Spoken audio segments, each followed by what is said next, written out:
If you've ever stared at a babbling toddler and thought, what on earth is going on in that little brain of yours? Well, you're definitely not alone. Welcome to This Explainer. Today, we're diving straight into the biology of early speech. And more importantly, we're giving you a hands-on, step-by-step manual that you can start using right in your living room today. So we've all heard the old saying, right? Oh, he's a boy, boys just talk later. Well, it turns out there actually is a biological baseline for this. Research analyzing amniotic fluid tracked kids up to 24 months, and they found this really fascinating inverse relationship between fetal testosterone and vocabulary size. Basically, since male fetuses usually produce more testosterone, which actually impacts early brain lateralization, they can sometimes take a little longer to develop expressive language compared to girls. So if your little guy is taking his time, there's a very real biological reason for it. Now, to really get a handle on your baby's progress, it's super helpful to look at language as two totally different neurological baselines, receptive and expressive. Honestly, this is a total game changer for how you view those everyday milestones.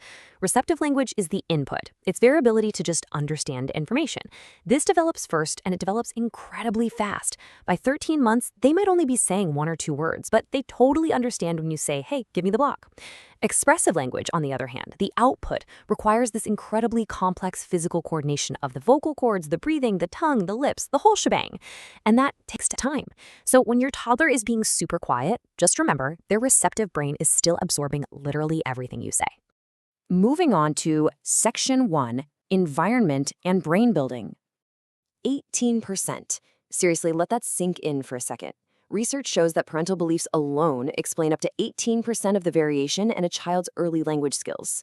That means your mindset, your fundamental belief that your daily chats with your child actually matter, directly dictates how much effort you invest in talking to them.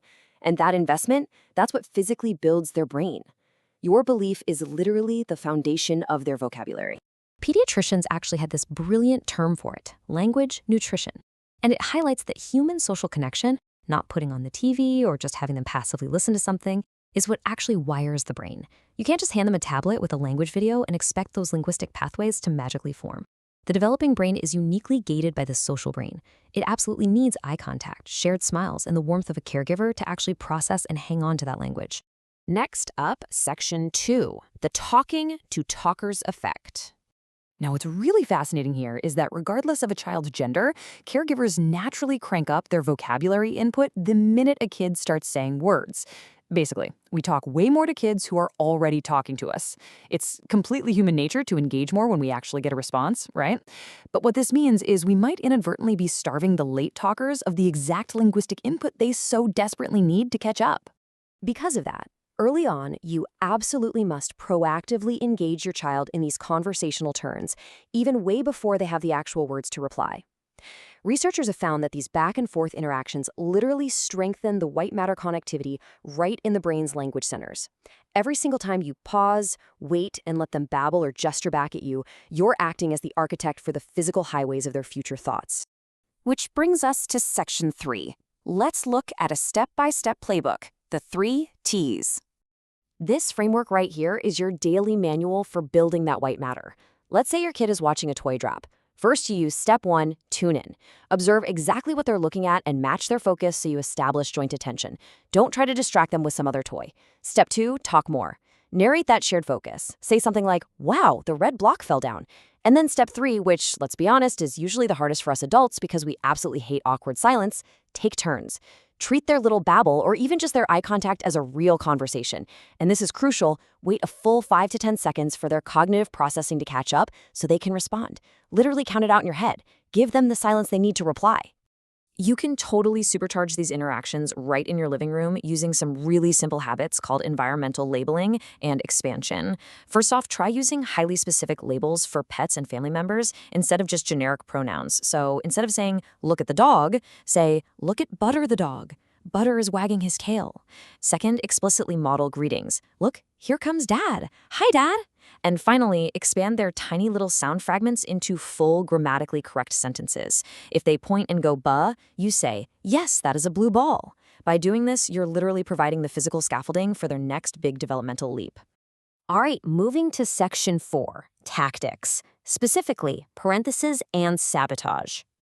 To really make this work, the research draws a super sharp line between Parentese and baby talk. Now, they might sound similar, but they are actually complete opposites.